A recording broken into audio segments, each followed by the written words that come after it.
Yo les bros, bienvenue sur Spatule Bro, on se retrouve pour la petite review de l'épisode 4 de Zom sans Bucket List of the Dead. Alors oui, la review arrive avec un petit peu de retard, mais de toute façon la diffusion est un petit peu décalée des épisodes. En ce moment, je sais pas pourquoi, ça fait 2 semaines de suite que c'est un petit peu décalé. Et la semaine dernière, j'ai pas trop eu le temps, et j'ai eu un peu la flemme aussi d'en parler. Et puis en plus, non, alors je te raconte ma vie. J'ai voulu regarder l'épisode, mais Crunchyroll déconnait. Du coup, je fais bon, bah c'est le destin, tant pis, je regarderai une autre fois, je devais faire autre chose. Donc, j'ai pu rattraper ce matin, tout marchait bien, donc on va pouvoir en parler. Et franchement, c'était un épisode, encore une fois, très très bien. Cette série est vraiment une véritable bonne surprise. En termes d'animation cette saison, et encore il y a plein de trucs que j'ai pas encore pu regarder, j'ai toujours pas pu jeter un œil à Kenshin le Vagabond, j'ai pas eu le temps encore, mais il faudrait que je le prenne, parce que ça m'intéresse. Par contre, on ne parle pas trop de Kenshin le Vagabond, mais quand même, je suis très curieux, et puis il y a d'autres trucs que j'ai pas regardé encore. Enfin bref, très très bon épisode. Alors il y en a beaucoup aussi qui me demandent si je vais parler de l'adaptation qui est sortie, l'adaptation live action qui est sortie sur Netflix. Alors pas tout de suite, j'ai pas envie de me spoiler l'animé pour le coup, donc je vais pas regarder l'adaptation directement. Je sais pas si c'est fidèle ou pas, j'en sais rien, mais je vais suivre l'animé et après éventuellement je regarderai l'adaptation Netflix et éventuellement si ça intéresse des gens peut-être que je donnerai mon avis vite fait au cours d'une review sur Spatule Bro. Pourquoi pas. Bref, cet épisode 5, si je dis pas, non 4, si je dis pas de bêtises, était franchement très très bien. On avait une bonne dose de drama, de tragédie, de tragique. Et ça fait du bien à la série. Alors, il y en avait déjà eu des petites doses par-ci par-là dans les 3 premiers épisodes, mais là, on avait vraiment le dénouement un peu tragique, assumé, tout en étant bien dosé. C'est-à-dire que, ok, il y a du drama, il y a des gens qui meurent, mais on passe vite fait à autre chose. Mais ça désamorce pas le. On reste quand même sur un ton fun et léger globalement, mais ça désamorce pas le tragique. Le drame qui se passe autour n'est pas désamorcé pour autant. Et ça, j'aime bien. Donc, je raconte vite fait l'épisode. Nous avons Akira et son pote Kensho, je me suis souvenu des noms, bon, qui sont en train de discuter, qui disent, bon, ils sont en train de vivre leur meilleure vie, hein, ils se font des barbecues sur les terrasses et tout, ils sont tranquilles, il passe son temps à jouer à des jeux de zombies, il est content, il kiffe sa vie, et puis il parle justement de sa fameuse bucket list, il fait genre, ouais, mais t'es pas encore arrivé à 100, vas-y, on va rajouter des trucs, et comme ça, ta liste va devenir la mienne, et du coup, ils discutent un petit peu de, bon, bah, vas-y, pourquoi la vie, qu'est-ce qu'on fait maintenant, et il pose la question à Kensho, bah, toi, pourquoi tu veux devenir humoriste? Et il fait, bah, j'en sais rien, c'est juste mon rêve de gosse, en fait. Bon, il explique vite fait, mais c'est ça. Il fait, oh merde, c'est vrai que moi, j'avais pas de rêve d'enfant. Je me souviens plus de mon rêve d'enfant, je sais pas qu'est-ce que je veux faire dans la vie. Alors certes, aujourd'hui, je suis libéré de mes chaînes, de l'esclavagisme moderne à travailler dans ma société qui me cassait les couilles, mais j'ai une bucket list, mais je n'ai pas de grands rêves à accomplir. J'ai juste une liste de tâches, mais une fois que tu arrives à ta liste de tâches, qu'est-ce que tu vas faire? T'as plus qu'à crever? Bah non, il faut quand même que tu aies quelque chose autre chose, peut-être quelque chose qui transcende ça. Et le seul moyen de transcender ça, c'est d'avoir un rêve à réaliser pour s'accomplir pleinement. Et c'est un peu le thème de l'épisode. Et les gars partent, bon allez, on va aller s'acheter. L'argent n'existe plus, bien sûr. On va aller piquer un écran géant pour jouer à la console.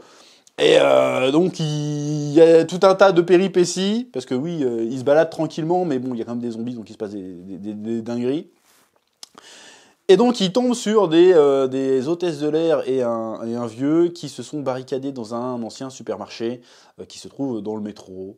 Et donc bah, ils sympathisent, ils passent une soirée tranquille, et puis le gars, alors que c'est l'apocalypse zombie, il fait «Oh, super, je voulais passer une soirée avec des hôtesses de l'air, je vais pouvoir accomplir un truc qui est sur ma bucket list, bon, c'est de boire un pot avec des hôtesses de l'air et peut-être me trouver une meuf dans le lot, tu vois». Et évidemment, le gars, il se rend compte que finalement, toutes ces expériences-là, qu'il aurait dû vivre bien plus jeune, eh ben, il les a pas, ce qui l'empêche un peu d'apprécier le moment.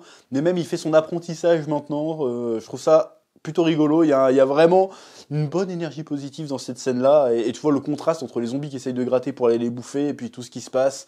Et tu vois qu'il est en décalage complet par rapport aux autres, parce que les autres ils se saoulent la gueule pour oublier le drame qui se déroule, tu vois, parce que c'est la fin du monde, hein, plus ou moins.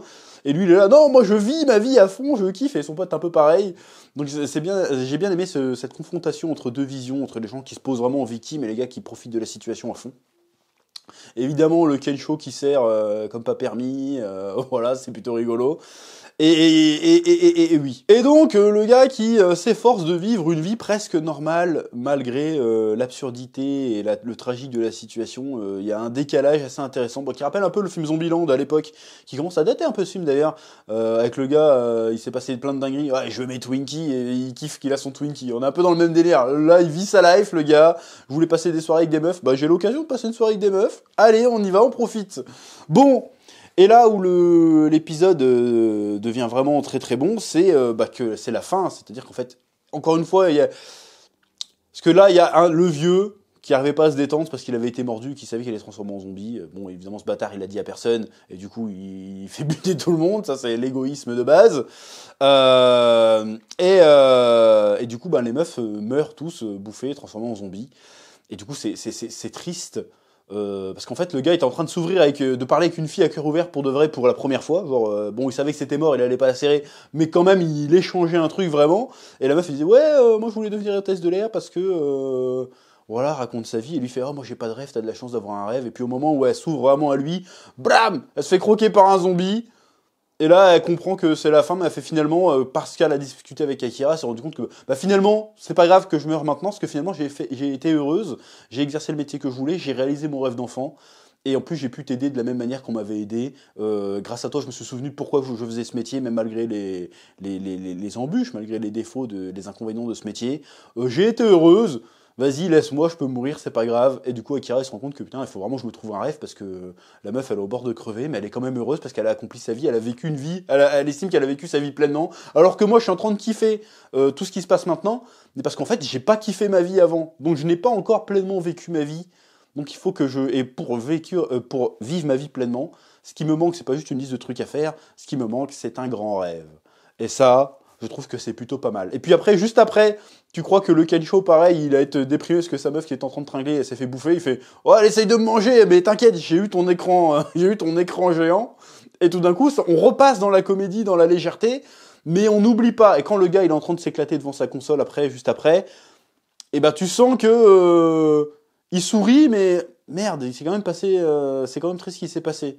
Mais il se remotive juste derrière, en fait. Tu vois ce que je veux dire? C'est pas ce qui s'est passé n'est pas grave. C'est si ce qui s'est passé est grave, ce qui s'est passé a eu un impact sur moi, mais ça doit pas me détruire, ça doit me pousser à encore aller plus de l'avant. Et j'aime bien cette philosophie, j'aime bien cette idée. Donc voilà, je trouve vraiment que cet animé pour le moment est vraiment brillant. Ça utilise des clichés de l'apocalypse zombie et ça l'emmène quelque part d'autre.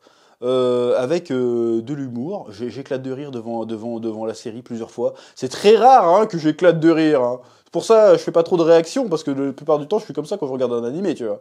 Alors que là, j'ai vraiment sincèrement éclaté de rire plusieurs fois. J'ai kiffé, je me laisse emporter dedans. J'ai pas vu l'épisode passer. Franchement, si vous ne regardez pas encore cette série, regardez cette série. Et je suis très tenté de m'intéresser au manga aussi dans un futur proche, parce que pour le coup, c'est vraiment très très bien. Voilà, j'ai kiffé encore une fois. Surprise de la saison. C'est à peu près tout ce que j'ai à dire pour cette fois. Je vous laisse le soin de mettre un petit pouce bleu, un petit commentaire pour le référencement. Et je vous dis à très bientôt sur Spatule Pro pour de nouvelles vidéos. Et normalement, cette semaine, il devrait y avoir une petite fournée quand même. Oui.